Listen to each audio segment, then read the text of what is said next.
மோடி பதவி விலகு என்று நம்ம கொடுத்த அந்த முழக்கத்திற்கு அழுத்தம் கிடைக்கும். தர்மேந்திர சிங் பிரதான்னா அவர் அமைச்சரவை கூட்டு பொறுப்பின் அடிப்படையில் அவரை விலக சொன்னா மோடி அரசாங்கம் விலகணும்னு அர்த்தம். நமக்கு இந்த நீட்டு தேர்வு ஒழிச்சா போதும் அப்படின்னு ஒரு கோரிக்கையை எழுப்பி மோடி பதவி விலக வேண்டும் என்ற கோரிக்கையை நீர்க்க செய்கிற ஒரு முயற்சி நடைபெறுவது போல இருக்கு. தமிழகத்தினுடைய முன்னாள் முதல்வர் கொடுத்திருக்கிற அறிக்கையில நீட்டு தேர்வை நீக்க வேண்டும் என்று தமிழ்நாட்டோட கோரிக்கையில நீட்டு தேர்வை அரசு மருத்துவக் கல்லூரிகளிலும் தனியார் கல்லூரிகளில் அரசு ஒதுக்கீட்டு இடங்களிலும் நடத்தக்கூடாது. இதுதான் கோரிக்கையே. மாவோ சொன்னாரு, சீன புரட்சி என்பது வேற எங்கிருந்தோ கற்றுக்கொண்டு வந்து அந்த நாட்டில் இறக்குமதி செய்யப்படுகிற சரக்கு அல்ல, அது சீன வரலாற்றின் தொடர்ச்சி. அதற்கு ருஷ்ய வரலாறு உதவுமா? உதவும். எந்த அளவுக்கு உதவும்?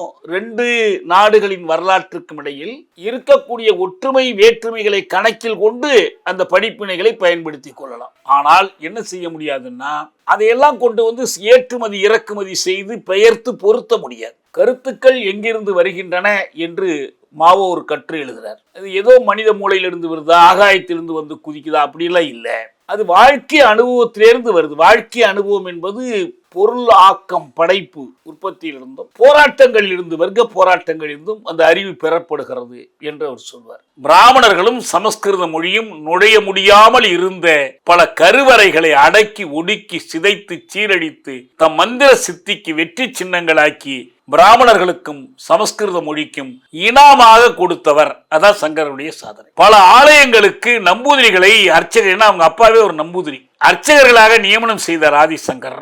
ராமேஸ்வரன் கோயிலில் இன்னைக்கு அதுதான் இருக்குன்னு நினைக்கிறேன். மராட்டிய மாநிலத்தை சேர்ந்த பிராமணர்கள் தான் பூஜை செய்யணுங்கிற முறையை ஆதிசங்கர் தான் கொண்டு வந்தார். இந்த மனித சமத்துவத்தை நிலைநாட்டுவது என்பதை ஒரு தோற்ற அளவில் செய்வது, சடங்குகளாக செய்வது. ஆனால் அதே நேரத்தில் இவர்கள் சமூகத்தில் அந்த சாதி வேறுபாட்டை களைவதற்கென்று இவங்க எதுவுமே செய்யல. தமிழ்நாடு இனி தொடர் அரசியல் வகுப்பில் இது 248வது வகுப்பு. இன்றைக்கு நாம் எடுத்துக்கொண்டிருக்கிற தலைப்பு ஆதிசங்கரின் அத்வைதம் சாதிக்கு எதிரானதா என்பது தலைப்பு. சென்ற முறை நாம் ராமானுஜரை பற்றி பார்த்தோம். அவர் 10ஆம் நூற்றாண்டை சேர்ந்தவர். ஆனால் அவருக்கு முந்தையவர் ஆதிசங்கரர். இந்த வைணவம், சைவம், ராமானுஜருடைய விசிஷ்டாத்வைதம், ஆதிசங்கரருடைய அத்வைதம், மத்துவாச்சாரியாருடைய துவைதம், இதை பற்றியும் இவருடைய வரலாற்றை பற்றியும் கூடுதலான தகவல்களையும் ஆய்வு குறிப்புகளையும் ஏராளமான அன்பர்கள் அனுப்பி வச்சிருக்கிறாங்க. அவர்களுக்கெல்லாம் ரொம்ப நன்றி. சில மாறுபட்ட கருத்துக்களும் சொல்லப்பட்டிருக்கு இருக்கலாம். எனக்கு இந்த செய்திகள் புதியவை. ஏற்கனவே இதையெல்லாம் நம்ம ரொம்ப கற்று துறைபோகிய பாடங்கள் அல்ல. நம்முடைய அக்கறை என்ன? இப்போ ஒரு தோழர் போன முறை இதே வகுப்பில் இறுதியில் ஒரு வினா தொடுத்தார். அவர் என்ன சொன்னார்னா, நமக்கு நோக்கம் சமத்துவம், சமூக நீதி, ஜனநாயகம், சோஷலிசம் தான்னா நாம் எதுக்கு போய் ராமானுஜரை பற்றியும் ஆதிசங்கரை பற்றியும் கவலைப்பட்டுக்கிட்டு இருக்கணும்? நமக்கு மார்க்ஸ் இருக்கார், எங்கல்ஸ் இருக்கார், பெரியார், அம்பேத்கர், இதெல்லாம் படித்தா போதுமே. அதே போல்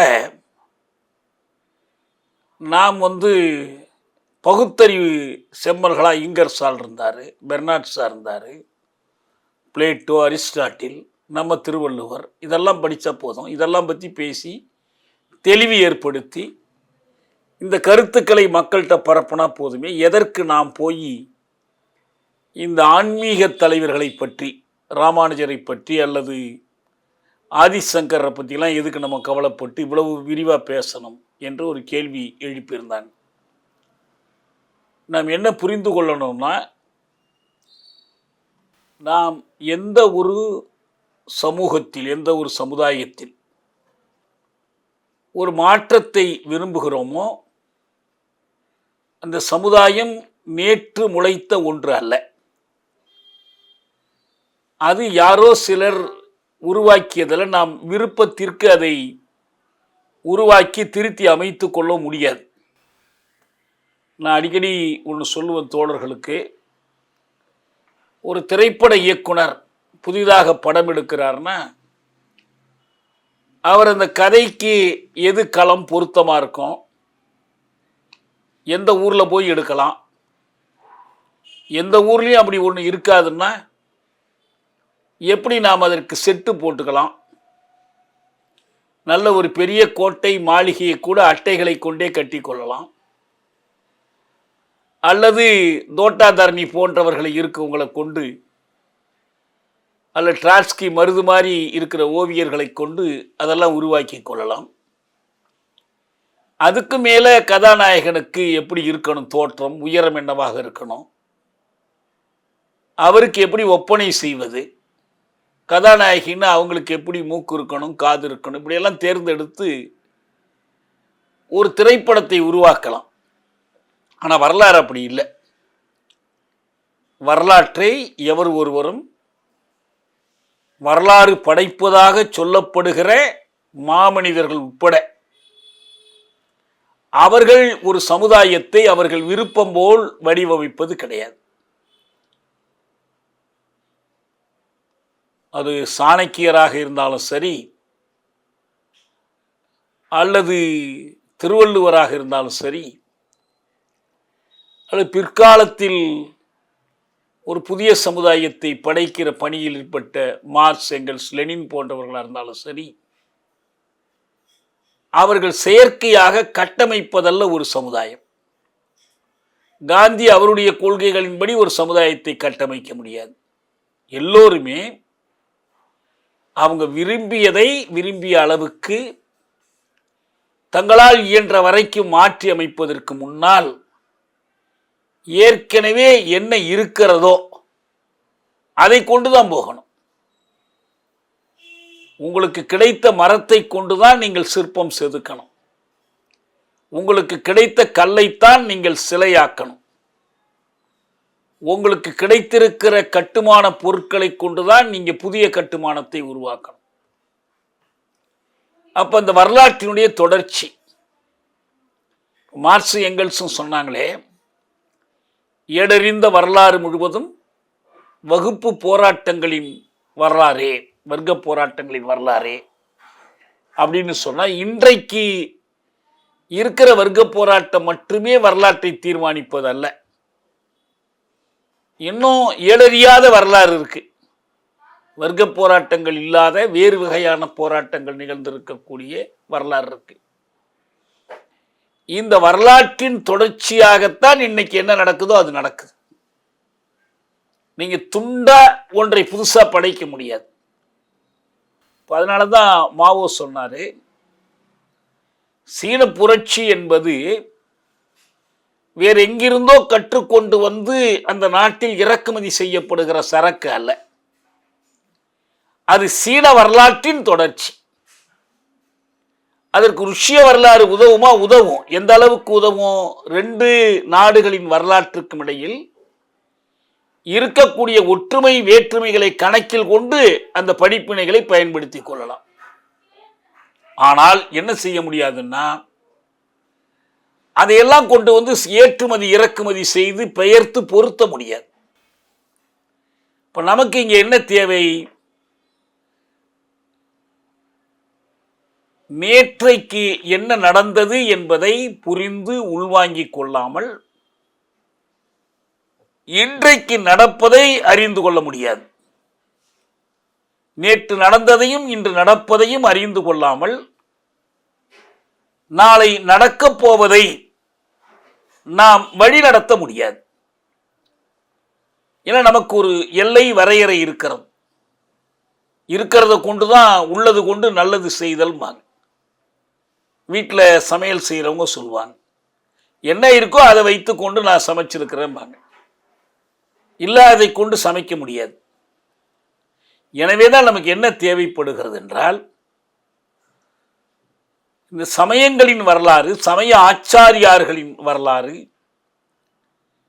பக்தி இயக்கத்தினுடைய வரலாறு, பக்தி இயக்கத்திற்குள் இருந்த பல்வேறு கூறுகளின் வரலாறு, இவை முழுவதும் சமுதாய வரலாற்றினுடைய ஒரு அங்கம், ஒரு பகுதி. குறைந்தது சமுதாய வரலாற்றினுடைய பிம்பங்கள், படிமங்கள். சிரமண மதங்கள், பௌத்தம், சமணம், ஆசீவகம், இந்த மதங்கள் சில அறிஞர்களின் மூளையில் உதித்த கற்பனைகள் அல்ல. அந்த சமுதாயத்தில் நிலவிய கொடுமைகள், அவற்றுக்கு எதிரான போராட்டங்கள், அந்த போராட்டங்களின் விளைவாக பிறந்த கருத்துக்கள். கருத்துக்கள் எங்கிருந்து வருகின்றன என்று மாவோ ஒரு கற்று எழுதுகிறார். அது ஏதோ மனித மூளையிலிருந்து வருதா, ஆகாயத்திலிருந்து வந்து குதிக்குதா, அப்படிலாம் இல்லை. அது வாழ்க்கை அனுபவத்திலிருந்து வருது. வாழ்க்கை அனுபவம் என்பது பொருள் ஆக்கம், படைப்பு, உற்பத்தியிலிருந்தும், போராட்டங்களிலிருந்து, வர்க்க போராட்டங்களிலிருந்தும் அந்த அறிவு பெறப்படுகிறது என்று அவர் சொல்வார். அதிலிருந்துதான் நாம் அறிவை பெறுகிறோம்னு சொல்வார். அப்ப இதுக்கு என்ன தேவைப்படுதுன்னா, நமக்கு ஒரு போராட்டம், ஆதிக்கத்துக்கும் ஆதிக்கத்துக்கு எதிரான ஆற்றல்களுக்கும் இடையிலான போராட்டம், அநீதிக்கும் நீதிக்கும் இடையிலான போராட்டம், முன்னேற்றத்தை தடுத்து நிறுத்த விரும்புகிற பிற்போக்கு ஆற்றல்களுக்கும் சமூகத்தை முன்னேறி செல்ல வேண்டும் என்று விரும்புகிற முற்போக்கு ஆற்றல்களுக்கும் இடையிலான இந்த போராட்டம். இந்த போராட்டத்தினுடைய வரலாறு தெரியாமல், இந்த வரலாற்றினுடைய படிப்பினைகளை நாம் கற்றுக்கொள்ளாமல் அடுத்த மாற்றத்துக்கு போக முடியாது. இப்போ நிறைய பேருக்கு என்ன தோணுதுன்னா,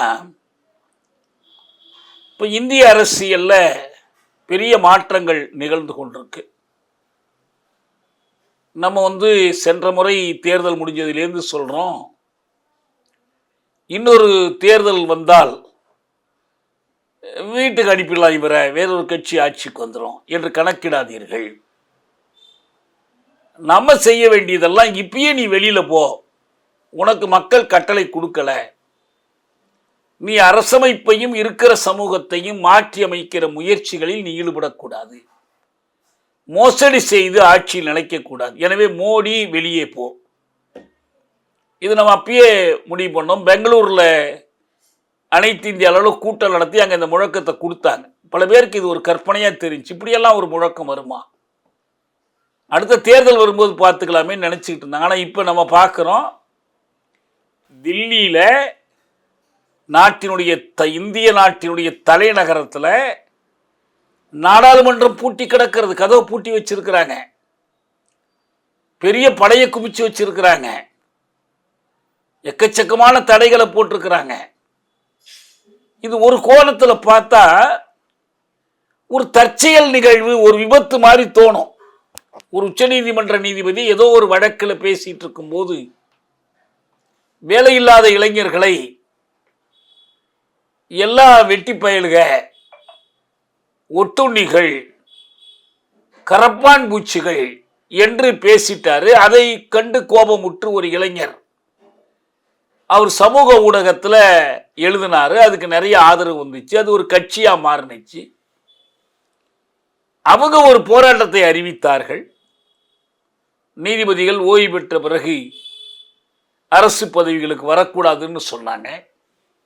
எல்லாத்தை விட முக்கியமாக, மாணவர்கள் மத்தியில் ஏற்கனவே இருக்கக்கூடிய கோபம், சீற்றம், அதனுடைய விளைவாக இந்த தேர்வுகளில் நடைபெறுகிற மோசடிகள், இந்த வினாத்தால் வெளியில் தெரிய வர்றது, மதிப்பெண் போடுறதுல இருக்கிற சிக்கல், இது போன்ற விஷயங்களை எல்லாம் அவங்க எடுத்தாங்க.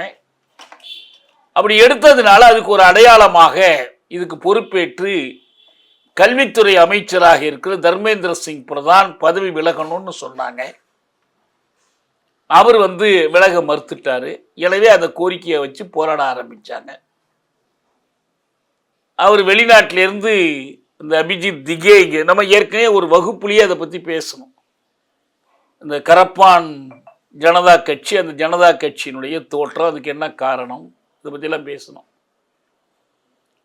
இப்போ எதிர்கட்சி தலைவர் போய் அந்த போராட்டத்தில் கலந்துக்கிறாரு. மோடி பதவி விலகு என்று நம்ம கொடுத்த அந்த முழக்கத்திற்கு அழுத்தம் கிடைக்கும். தர்மேந்திர சிங் பிரதான்னா அவர் அமைச்சரவை கூட்டு பொறுப்பின் அடிப்படையில் அவரை விலக சொன்னா மோடி அரசாங்கம் விலகணும்னு அர்த்தம். அடுத்த கட்டம் அதுக்கு தான் போகும். ஒரு கல்வி அமைச்சரோடு அது முடிய போறதில்லை. அரசு பதவி விலகணும். அரசு பதவி விலக வேண்டும் என்ற கோரிக்கையை, மோடி பதவி விலக வேண்டும் அல்லது தர்மேந்திர சிங் பிரதான் பதவி விலக வேண்டும் என்ற கோரிக்கையை வலியுறுத்தி சோனம் வாங்சுக் ஒரு காலவரமற்ற பட்டினி போராட்டம் நடத்தி 20 நாள் கழித்து அவரை கொண்டு போய் மருத்துவமனையில் சேர்த்திருக்கிறாங்க. இன்னும் மாணவர்கள் பல நாட்களாக போராட்டம் நடத்திட்டு இருக்கிறாங்க. இதுவரைக்கும் இதை பற்றி கலந்து கொள்ளாமல் ஒதுங்கி இருந்த எதிர்கட்சி தலைவர், அவங்க கட்சிக்காரங்க போய் தலைமை அமைச்சர் வீட்டுக்கு முன்னால மறியல் செய்து அவங்க கைதாகி அவங்களும் சிறைக்கு போயிருக்கிறாங்க. இது இப்படி திசை திரும்புவது, இப்படி ஒரு முற்றி போகிறது, தீவிரமடைகிறது, கூர்மை அடைகிறது என்பதை பார்த்து நமக்கு இந்த நீட்டு தேர்வு ஒழிச்சா போதும் அப்படின்னு ஒரு கோரிக்கையை எழுப்பி இந்த மோடி பதவி விலக வேண்டும் என்ற கோரிக்கையை நீர்க்க செய்கிற ஒரு முயற்சி நடைபெறுவது போல இருக்கு. தமிழகத்தினுடைய முன்னாள் முதல்வர் கொடுத்திருக்கிற அறிக்கையில் நீட்டு தேர்வை நீக்க வேண்டும் என்று தமிழ்நாட்டோட கோரிக்கையல்ல. நீட்டு தேர்வை அரசு மருத்துவக் கல்லூரிகளிலும் தனியார் கல்லூரிகளில் அரசு ஒதுக்கீட்டு இடங்களிலும் நடத்தக்கூடாது. இதுதான் கோரிக்கையே. மற்றபடி தனியார் மருத்துவக் கல்லூரிகள், நிகர்நிலை பல்கலைக்கழகங்களுக்கு நுழைவுத் தேர்வு வேணும்னா வேணும் தான். அப்படிதான் தமிழ்நாடு சட்டப்பேரவையில் எடப்பாடி காலத்திலையும் பிறகு ஸ்டாலின் காலத்தில் நிறைவேற்றப்பட்ட சட்ட முன்வடிவுகள் அதுதான் சொல்லுது. நீட்டுங்கிற தேர்வையே ஒழித்து விட வேண்டும் என்பது அல்ல. ஆனால் இப்போ என்ன பண்ணுறாங்க, சரி மோடி பதவி விலகுன்னு எல்லாரும் கேட்டுக்கிட்டு இருக்கும்போது நம்ம அதை கேட்காம இதை கேட்போம் என்று நீட்டை ஒழிச்சா போதும். நாங்கள் இவ்வளவு அரசியல் சிக்கல்கள், தமிழ்நாட்டில் இந்த ஊழல் பற்றிய பிரச்சனை, மோசமாக பேசுனாங்க, ஆபாசமாக பேசுனாங்கன்னு சிறைக்கு போகிறது, அப்புறம் ஆள் பிடிக்கிற முயற்சிகள், குதிரை பேரம், அதை ஒட்டிய கைதுகள், இப்படி என்னென்னவோ நடந்துக்கிட்டு இருக்கும்போது நம்ம போய் ராமானுஜர் என்ன பண்ணார், சங்கராச்சாரியார் என்ன பண்ணாருன்னு பேசிகிட்டு இருக்கமே என்று தோன்றும். நாம் எதுக்கு இதை சொல்கிறேன்னா, நாம் விரும்புவது ஒரு அடிப்படை மாற்றத்தை, ஒரு ஆளை மாற்றுவதல்ல.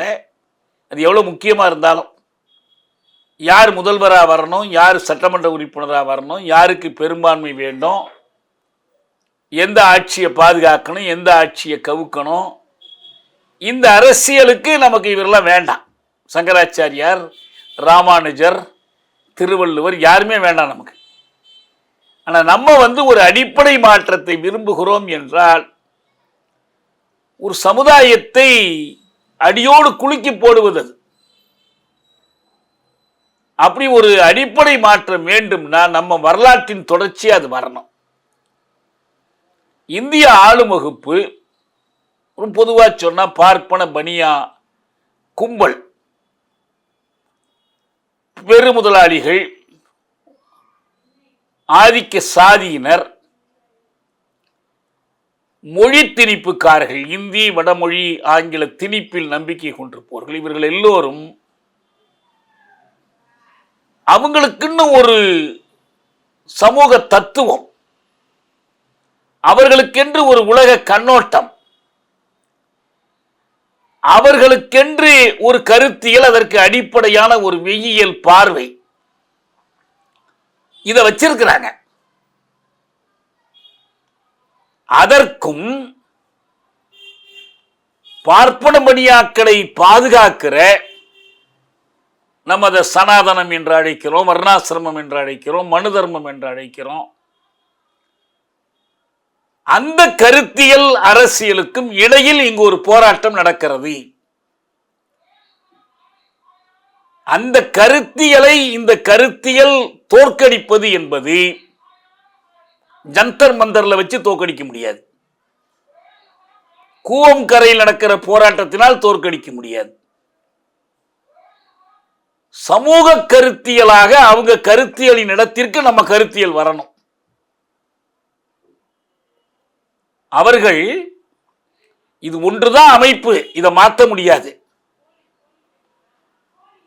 சில மாற்றங்கள் ஆளை மாத்திக்கலாம், சில சட்டங்களை திருத்திக்கலாமே தவிர இந்தியா என்கிற இந்த கட்டமைப்பு, பார்ப்பன பனியா அரசாட்சிக்குரிய கட்டமைப்பு, அதனுடைய கருத்தியலாக இந்துத்துவ கருத்தியல் இருக்கு.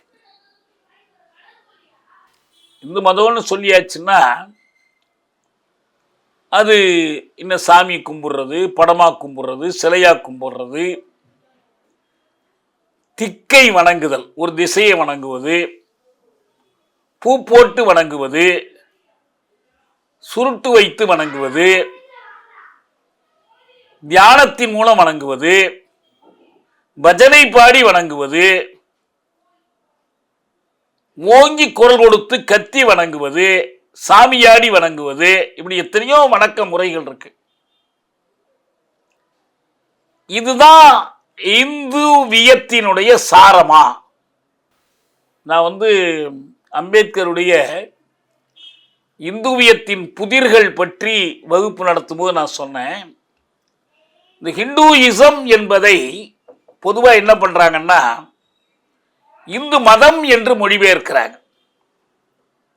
இப்போ இந்து மதம் என்றால் அது ஒரு ரிலீஜன், அதுக்குன்னு ஒரு இன்ஸ்டிடியூஷன் இருக்கு, அது ஒன்றுக்கு மேற்பட்ட நிறுவனங்கள் இருக்கு, மடங்கள் இருக்கு, அதை நிர்வகிக்கிற ஏற்பாடுகள் இருக்கு, அரசாங்கத்தில் இந்து அறநிலையத்துறை இருக்கு, இதெல்லாம் சேர்ந்த இந்து மதம். அதுக்குள்ள நிறைய மூல விக்கிரகங்கள், உற்சவ விக்கிரகங்கள், அப்புறம் சுற்று பிரகாரத்தில் இருக்கக்கூடிய இது சாமிகள் எல்லாம் நிறைய இருக்கு, காவல் தெய்வங்கள், இப்படி நிறைய இருக்கு. இந்துத்துவம் என்பது ஒரு அரசியல். இந்த இந்து நம்பிக்கையை அரசியல் நோக்கத்திற்கு பயன்படுத்திக் கொள்வது. நாம் தான் இந்த நாட்டுக்கு சொந்தம், இந்த நாடு நமக்கே சொந்தம்ங்கிற அந்த அரசியல் கருத்து.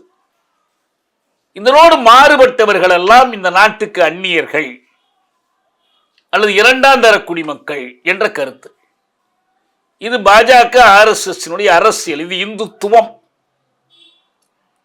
இந்த இந்து மதத்துக்கும் இந்துத்துவத்துக்கும் பொதுவாக இருக்கக்கூடிய அந்த இந்து கருத்தியல், அதுதான் நான் இந்துவியம்னு சொல்றேன், ஹிந்துயிசம். இந்த ஹிந்துயிசம் என்பதை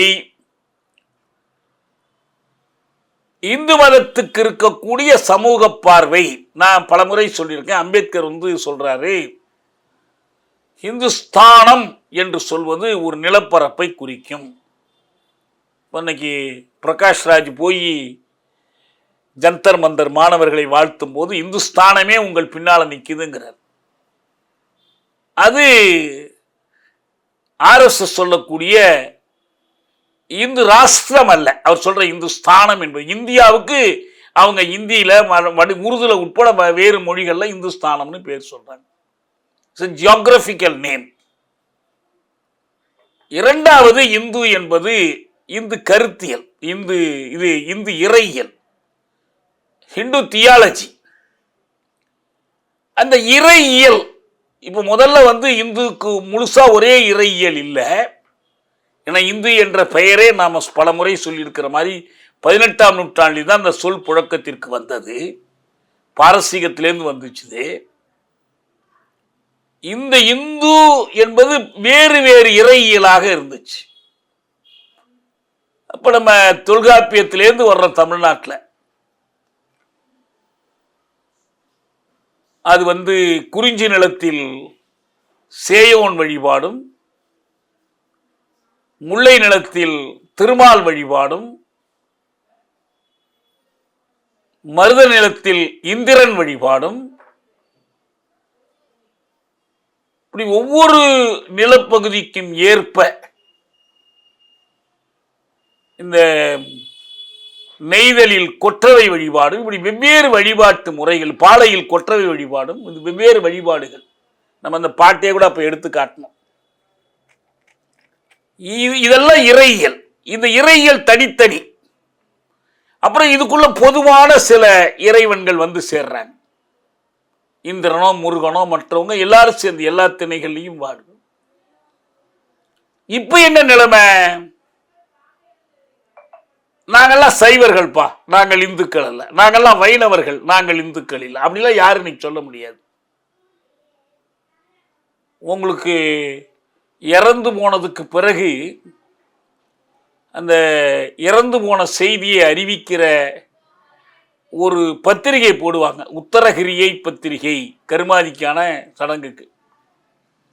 இப்ப சிவபதம் அடைந்து விட்டார்னு போடும்போதுதான் தெரியுது, ஓஹோ இவங்கெல்லாம் சைவத்தில் இருந்தவங்க. அல்லது ஒருத்தர் இறந்து போன பிறகு அவரை தூக்குற போது அது வரைக்கும் சும்மா இருப்பாங்க. நான் பகுத்தறிவு குடும்பங்கள்லயே பார்த்திருக்கேன். உடலை தூக்குற போது ஒரு சத்தம் கொடுப்பாங்க, கோவிந்தா கோவிந்தாம்பாங்க. அப்போ ஓஹோ இவங்கெல்லாம் வந்து வைணவ குடும்பத்தை சேர்ந்தவர்கள் என்று நம்ம தெரிஞ்சுக்கிறோம்.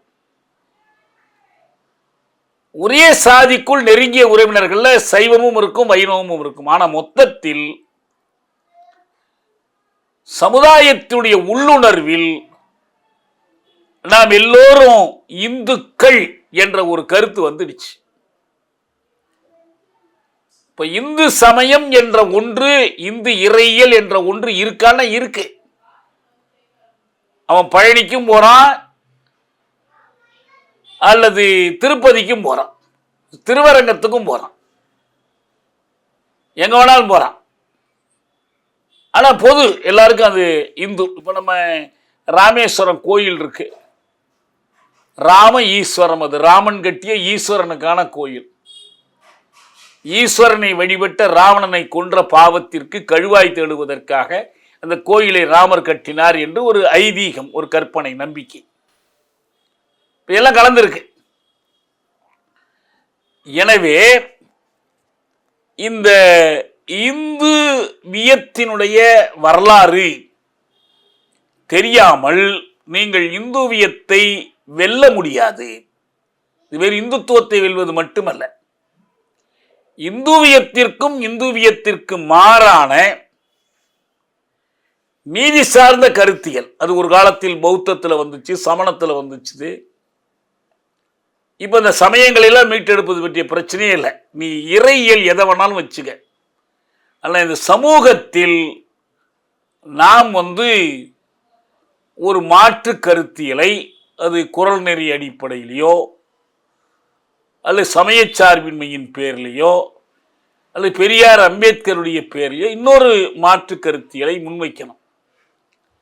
இந்த போராட்டத்தில் வெற்றி பெற வேண்டும் என்றால் நமக்கு தடையாக எதிராக இருக்கக்கூடிய அந்த கருத்தியல் அமைப்பு, அந்த ஐடியாலஜிக்கல் சிஸ்டம், அதை தெளிவாக தெரிந்து கொள்ளாமல் அதற்கு எதிரான போராட்டத்தை நாம் நடத்த முடியாது. நம்ம அந்த ஊர்வலத்தில் ஒரு முழக்கம் போடுவாங்க, யாரடா இந்து, இங்கு எவனடா இந்து. இப்படி சொல்லிட்டு தான் இந்துன்னு நினைச்சுக்கிட்டு இருக்கிறவனுக்கு பூரா ஆத்திரமூட்ட முடியுமே தவிர அவனை இந்துவியத்திலிருந்து நீங்க மீட்க முடியாது. இந்து மதத்தை ஒழிக்காமல் மாற்றம் வராதுன்னு பேசுவாங்க. ஓஹோ நம்ம மதத்தை ஒழிக்கணுங்கிறான், அப்ப இவன் கிறிஸ்துவ மதத்தையும் முஸ்லீம் மதத்தையும் பாதுகாக்கணும்னு நினைக்கிறான், நம்மளையெல்லாம் மதம் மாற்ற நினைக்கிறான் என்று அவன் பேச ஆரம்பிச்சிருவான். அது அந்த ஒழிக்கணும்னு நீங்க சொல்றீங்க பாருங்க, அந்த ஒழிக்கிற நோக்கத்திற்கு அது உதவாது. அப்ப என்ன பண்ண வேண்டியிருக்கு? இந்துவியத்தின் பெயரால் இருக்கக்கூடிய இந்த நம்பிக்கைகள் உண்மையிலேயே இந்துவியத்தின் மீதான நம்பிக்கைகள் தானா? அது சொல்லிக்கொள்ளக்கூடிய கொள்கைகளைத்தான் கடைபிடிக்குதா? அப்படி பார்க்கிற போதுதான் இந்த வரலாற்றை நாம் தெரிந்து கொள்ளணும். எதுக்கும் எதுக்குமான போட்டி? இது வேத மதம் அல்லது பிராமண மதத்தோடு ஒரு காலத்தில் பௌத்தம், சமணம், ஆசீவகம் நடத்திய போராட்டம். இன்னொரு கட்டத்தில்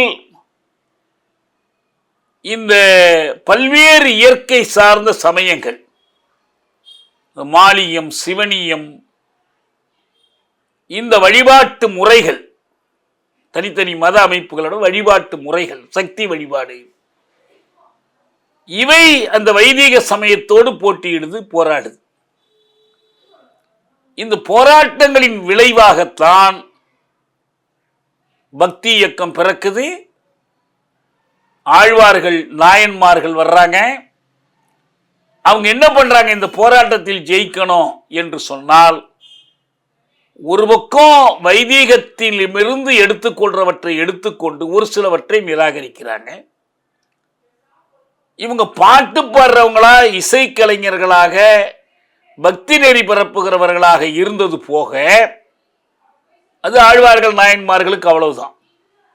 அது போக இவற்றுக்கான மிகியலை உருவாக்கி அது அழகுற வடிவமைத்து அந்த மிகியலை பரப்பி அதன் மூலம் அந்த இந்துவிய கருத்துக்களை, அன்னைக்கு பேர் இந்துவியம் அல்ல, இன்னைக்கு நம்ம அந்த பேர் கொடுக்கிறோம், அன்னைக்கு அது அந்த கருத்துக்களை நிலைநிறுத்துகிறவர்களாக வந்த ஆச்சாரியார்கள், இறை தொண்டர்கள் ஒரு பக்கம், அவங்கதான் ஆழ்வார்கள் நாயன்மார்கள். ஆனா இறை ஆச்சாரியார்கள், குருமார்கள், அவங்கதான் இந்த மெய்யியலை கற்பித்தவர்கள். அவர்களை பல பேர் என்ன நம்பினாங்கன்னா, இறைவனின் அவதாரங்களாகவே நினைச்சாங்க. அவங்களே அவதாரங்கள்னு சொல்லிக் கொண்டாலும் சொல்லிக் கொள்ளவில்லை என்றாலும் இறைவனின் அவதாரங்களாகவே நினைத்தார்கள். அந்த ஆச்சாரியார்கள் வரிசையில தான் ராமானுஜர் வர்றாரு. அவருக்கு முன்னாலேயே சங்கரர் வர்றார், ஆதிசங்கரர் வர்றார். இவர் தான் முதல் சங்கரர் என்ற வரிசையில முதல் ஆளுங்கிற அர்த்தத்தில் ஆதிசங்கரர்னு சொல்றதா ஒரு சிலர் சொல்றாங்க. வேறு சிலர் இல்லை, அவருடைய பேர்லேயே அப்படி வைத்து கொண்டாங்க. ஆதி சிவன், ஆதி சங்கரன், ஆதி பரமசிவன், ஆதி வேதன், ஆதிநாதன், இந்த பெயர்கள்லாம் வழக்கத்தில் இருக்கு. அந்த முறையில் அந்த பிறந்த மாதம், அந்த நட்சத்திரம், இதையெல்லாம் வைத்து இந்த பெயர்கள் வைக்கிறாங்க. அப்படித்தான் ஆதிசங்கரன் பேர் வந்துச்சுங்கிறாங்க. அவர் பிறந்த ஆண்டு பற்றி, ஏன்னா இவங்க சாதாரணமான மனிதர்கள் அல்லது கடவுள் அவதாரங்களுக்கே அவங்களுடைய பிறப்பு, வளர்ப்பு, வாழ்க்கை தொடர்பான நிறைய புனை கதைகள் உருவாயிடும். இவர் பிறந்த போது இப்படியெல்லாம் தோன்றுனுச்சு, கடல் பொங்குனுச்சு, வானத்தில் புதிய நட்சத்திரங்கள் தோன்றியது, நிறைய சொல்லுவாங்க. தேவதைகள்லாம் வந்து அவங்களுக்கு பூமாரி பொழிந்தார்கள் நல்லா சொல்ற மாதிரி இவங்க ஒவ்வொருத்தருடைய கதையும் வந்து அதே போல பிறந்த காலம் தொடர்பாக அன்னைக்கு வந்து எழுதி வச்சுக்கிட்டு இல்லை, அல்லது எல்லோரும் அந்த டைம் சென்ஸோட இருக்கல. ஒரே ஒரு வழிதான் அவங்களுக்கு இருந்துச்சு. என்னன்னா, யாரு வரலாற்றில் பதிவு பெற்றவர்களாக, பாடப்பெற்றவர்களாக, புகழ் பெற்றவர்களாக இருந்தார்கள் என்றால் அவங்க மன்னர்கள் தான். இந்த மன்னர்களின் காலத்தை வைத்துதான் இந்த ஆச்சாரியார்கள், சமயக்குருமார்களுடைய காலங்கள் மதிப்பிடப்பட்டுச்சு. இப்போ நம்ம போன முறை பேசும்போது சொன்னோம், ராமானுஜர் வந்து குலோத்துங்க சோழன் காலத்தை சேர்ந்தவர். இப்போ இடைக்கால சோழர்களுடைய அரசு நடக்கும்போது அவர் பிறந்தார், வளர்ந்தார். சங்கரனை பொறுத்த வரைக்கும் ரெண்டு பெரும் வித்தியாசமான கருத்துக்கள் இருக்கு. ஒன்று, அவர் வந்து பொது ஊழிக்கு முன்பே வந்துட்டாரு. அப்பெல்லாம் என்ன அர்த்தம்? கிறிஸ்துவுக்கு முன்னு அர்த்தம், கிமுலயே வந்துட்டாரு. இன்னும் சிலர் அப்படிலாம் இல்லை,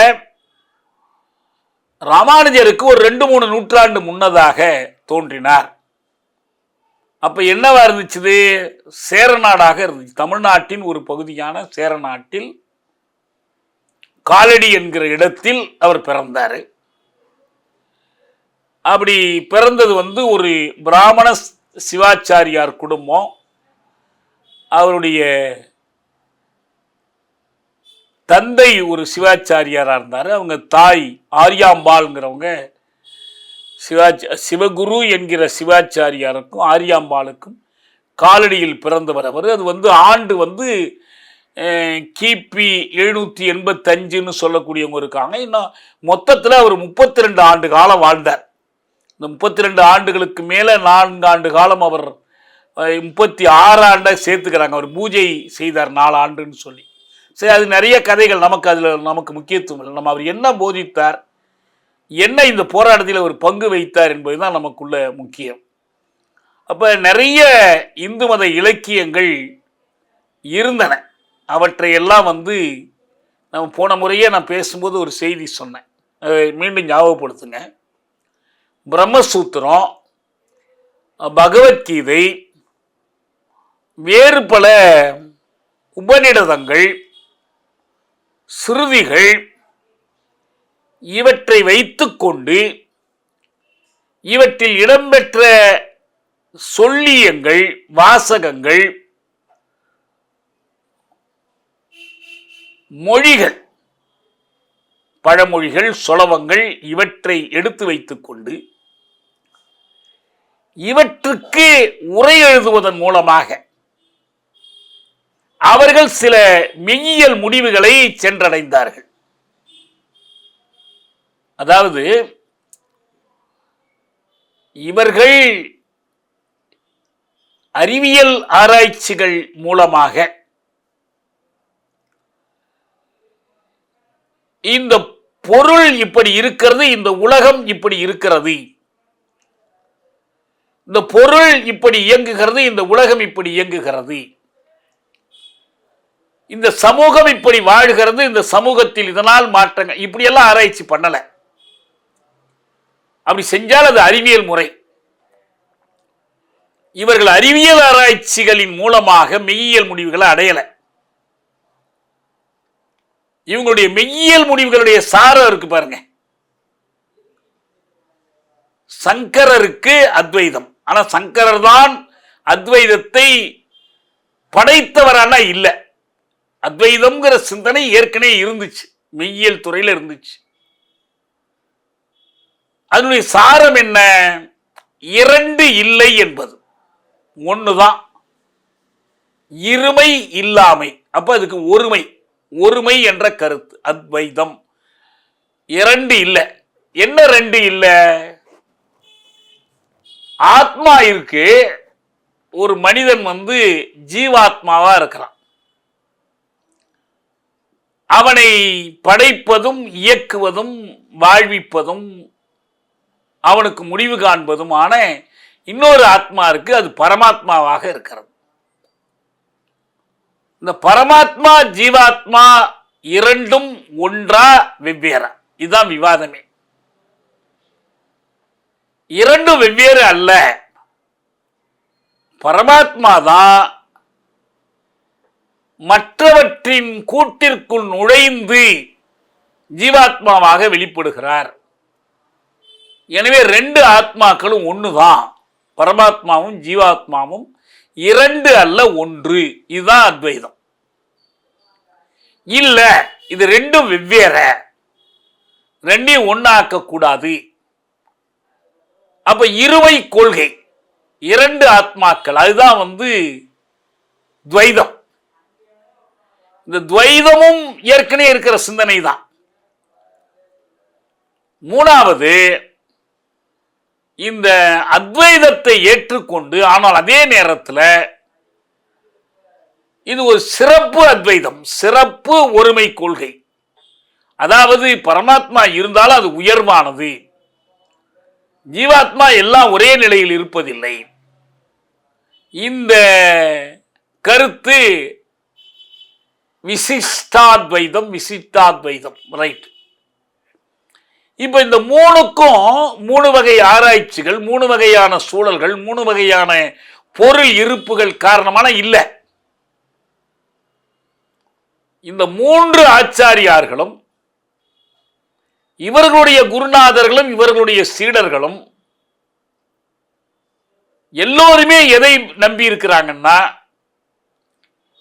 இவர்கள் காலத்திற்கு முன்பிருந்து நீண்ட காலமாக இருந்து வருகிற, அவர்கள் பார்வையில் அனாதி காலம் தொட்டு இருந்து வருகிற இலக்கியங்கள், அந்த இலக்கியங்களை தொகுத்து சொன்னால் அவை வெளிப்படுத்துகிற தத்துவம் வேதாந்தம். வேதாந்தத்துக்கு மாறாக இந்த உலகம் உண்மையானது, இது பருப்பொருள் மயமானது என்று கருதக்கூடிய கருத்து லோகாயதம்.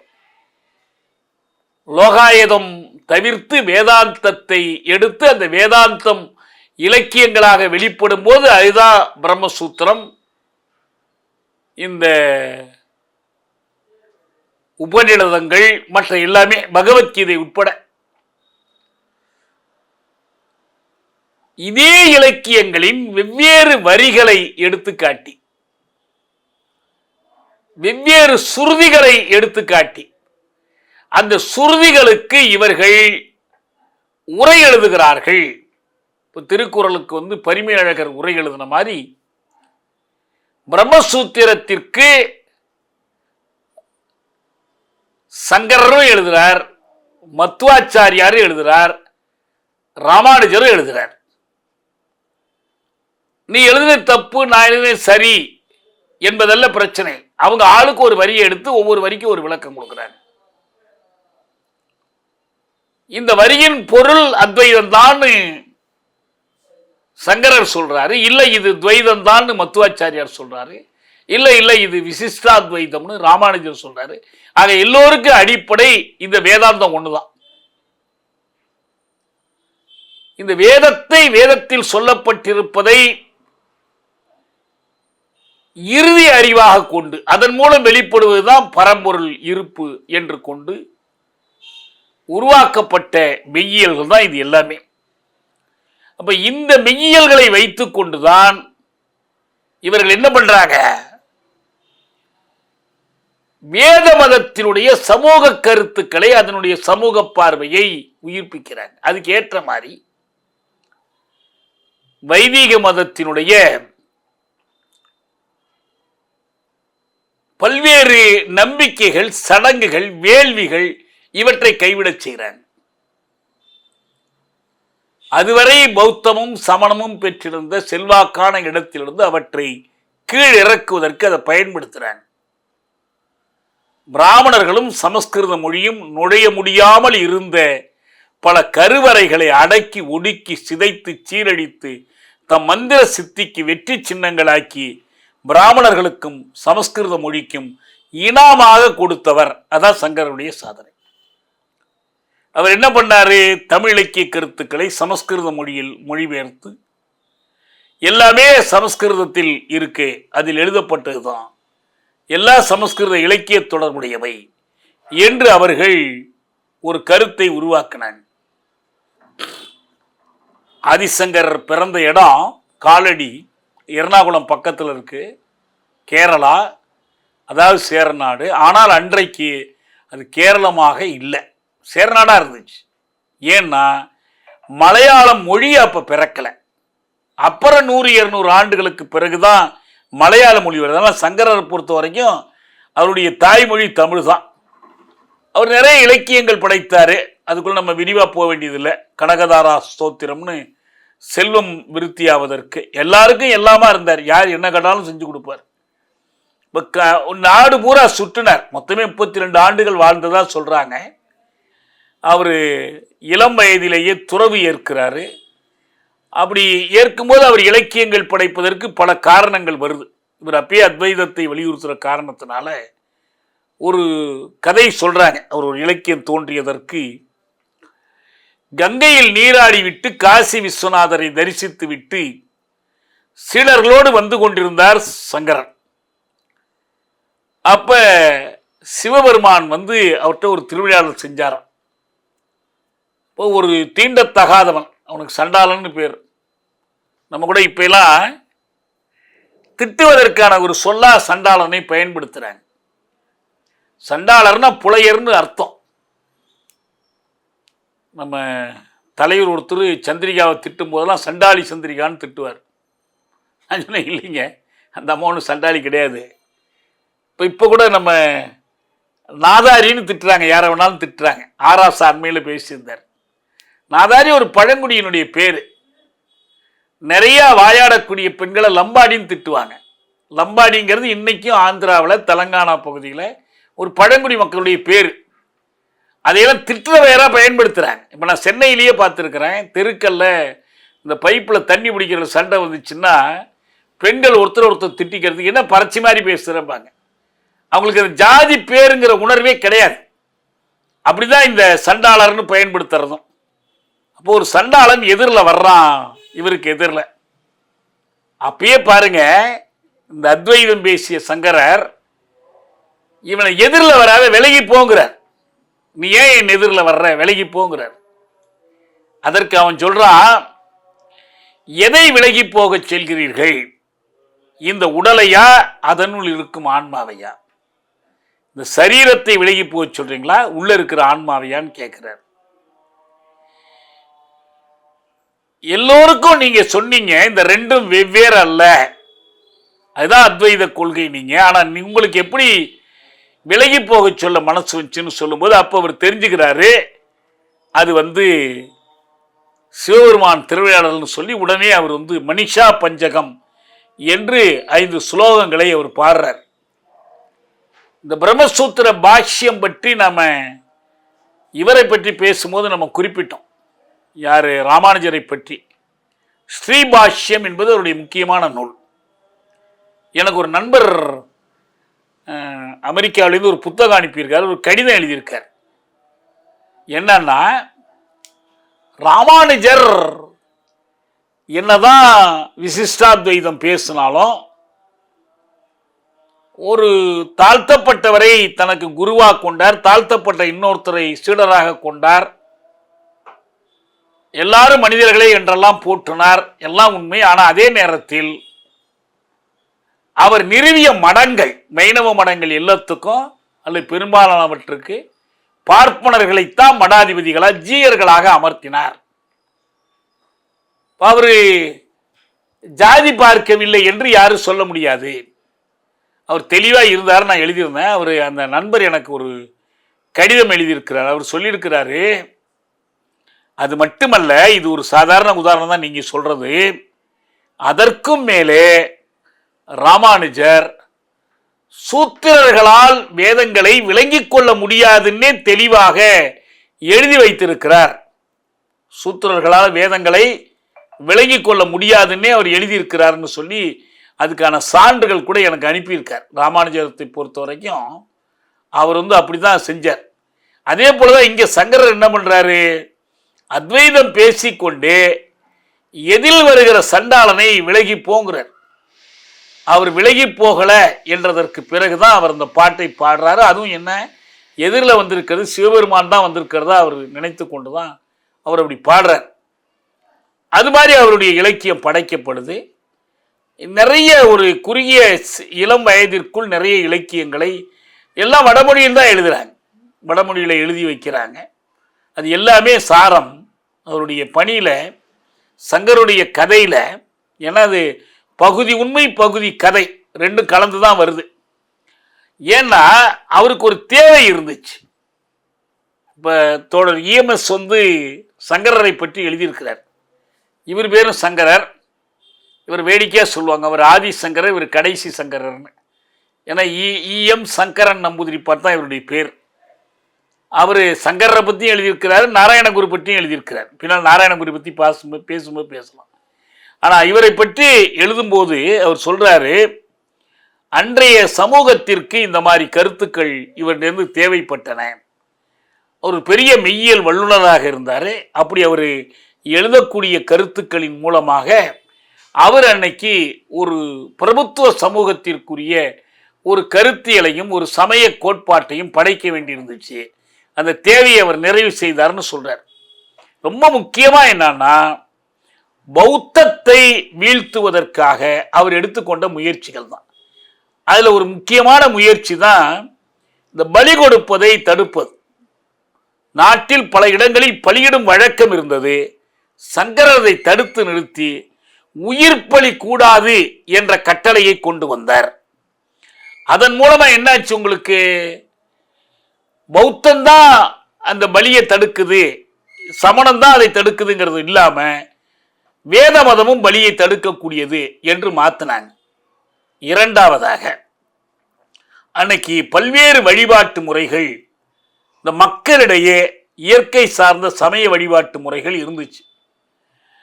அந்த சமய வழிபாட்டுக்குரிய கடவுள்கள் நிறைய இருந்தாங்க. இந்த எல்லா கடவுளர்களை பற்றியும் அவர் பாடினார். விநாயகரை பற்றி பாடினார், ஆஞ்சநேயரை பற்றி பாடினார். பல ஆலயங்களுக்கு நம்பூதிரிகளை அர்ச்சகர், அவங்க அப்பாவே ஒரு நம்பூதிரி, அர்ச்சகர்களாக நியமனம் செய்தார் ஆதிசங்கர்.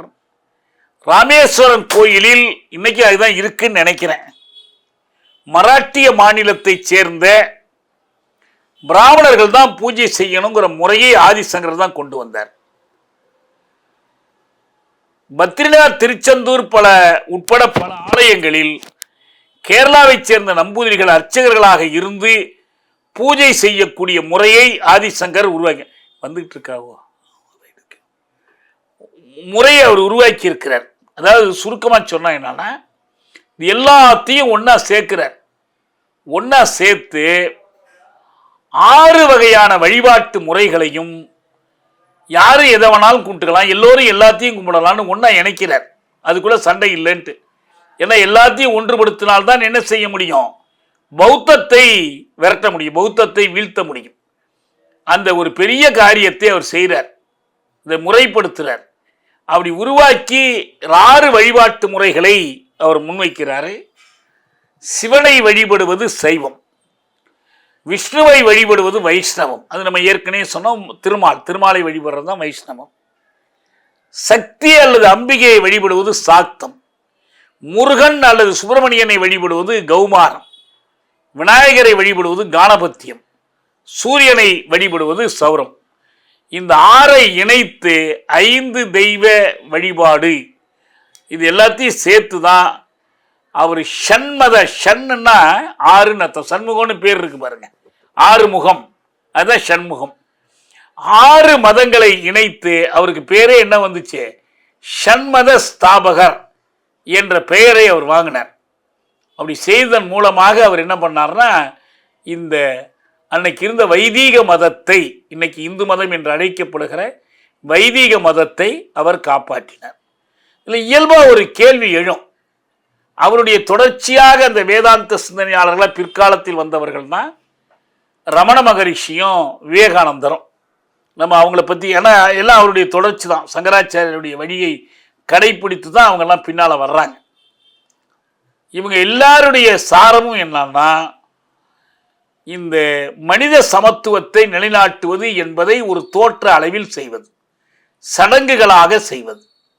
ஆனால் அதே நேரத்தில் இவர்கள் சமூகத்தில் அந்த சாதி வேறுபாட்டை களைவதற்கென்று இவங்க எதுவுமே செய்யலை. ஆன்மீக அடிப்படையில் எல்லாரும் சமம், எல்லாரும் ஜீவாத்மாக்கள், எல்லாமே பரமாத்மாக்களுடைய வெளிப்பாடு தான். அது தலித்தாக இருந்தாலும், சூத்திரனாக இருந்தாலும், உயர் சாதியாக இருந்தாலும், இது எல்லா சமம்னு சொன்னால் இயல்பாக இதில் நிறைய பேர் ஏமாந்தவர்கள் இருக்கிறாங்க. இந்த அத்வைதத்தை தான் பாரதி போற்றார், இந்த அத்வைதத்தை தான் விவேகானந்தர் போற்றார், இந்த அத்வைதைத்தான் அரவிந்தர் எடுத்து போற்றார். எனக்கு தெரிந்து நம்ம பெரியார்தாசன் கல்கியில் எழுதினார். எது, ஆதிசங்கருடைய அத்வைதத்தை புகழ்ந்து அவர் எழுதினார். ஏதோ அதுவே இன்னைக்கு இருக்கிற சமத்துவ கருத்துக்கான அடிப்படை என்கிற மாதிரி. ஆனால் அதே நேரத்தில் நம்ம எப்படி ராமானுஜர் சூத்திரர்களுக்கு வேதங்களை கற்கும் உரிமை இல்லைன்னு சொன்னாங்களோ, அதே போல் சங்கரர் என்ன பண்ணாருன்னா, பிரம்மசூத்திரத்திற்கு எழுதின பாஷ்யத்தில், பிரம்மசூத்திர உரையில் சூத்திரர்கள் மற்றும் பெண்களுக்கு வேதங்களை கற்கும் உரிமை இல்லை என்று கட்டுப்பாடுகள் விதித்தார். அது மட்டுமல்ல, சமூக வாழ்க்கையில் சாதிகளை களைவதற்கோ நீக்குவதற்கோ அவர் எந்த முயற்சியும் எடுக்கல. அது ரொம்ப இயல்பானது என்று அவர் எடுத்துக்கொண்டார். ஆதிசங்கரின் அத்வைதம் ஆன்மீக வழியில் மனிதர்களை சமமாக பார்த்தாலும், நடைமுறை சமூகத்தில் சாதி அமைப்பையும் வர்ணாசிரமத்தையும் அவர் எதிர்க்கவில்லை. சாஸ்திரங்களின் அடிப்படையில் அவற்றை ஏற்று பின்பற்றியவர்தான் அவர். இதுதான் அவருடைய தத்துவார்த்த சமத்துவத்திற்கும் சமூக ஏற்றத்தாழ்வுக்குமான வேறுபாடாக நிலவியது. ஏன்னா சங்கரர் குறுகிய காலத்தில் நிறைய எழுதினார், நிறைய பயணம் செய்தார், நிறைய அதிசயங்கள் நிகழ்த்தினார். எந்த அளவுக்கு அவருடைய இந்த சமத்துவ கருத்துக்களுடைய பரப்புரை, அத்வைதத்தினுடைய பரப்புரை அமைந்தது என்றால், அவர் ஒரு பேர் வாங்கினார். அந்த பேர் தான் பிரசன்ன பௌத்தர்.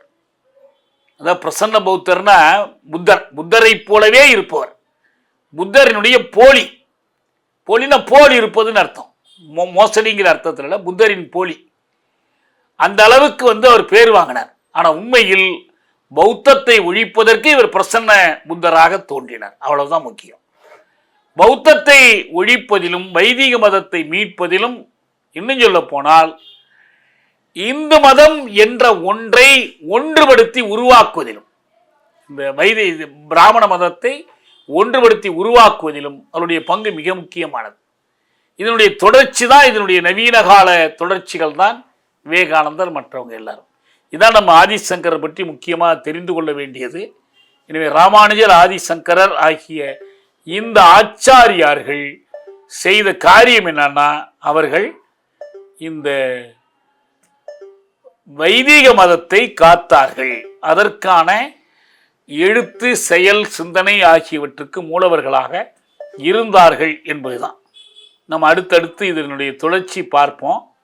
நம்ம இதே போல இதே ஆன்மீகத்தை உண்மையிலேயே சாதி மறுப்புக்கு, சமத்துவ சமுதாயத்திற்கு, மாற்றத்திற்கு பயன்படுத்திய எல்லா நாத்திகர்கள் மட்டும்தான் செஞ்சாங்கன்னா இல்லை. ஆனால் இறைநம்பிக்கையோடு இணைத்து சமூகத்தில் மாற்றத்துக்கு உழைத்தவர்கள் இருக்காங்க. வள்ளலாரை போல மற்ற பலர் இருக்கிறாங்க, நாராயண குருவை போல. நம்ம அடுத்தடுத்த வகுப்புகளில் அதை பார்த்து விரைவாக முடிச்சு நம்ம அடுத்ததுக்கு போகலாம். நன்றி தோழர்களே.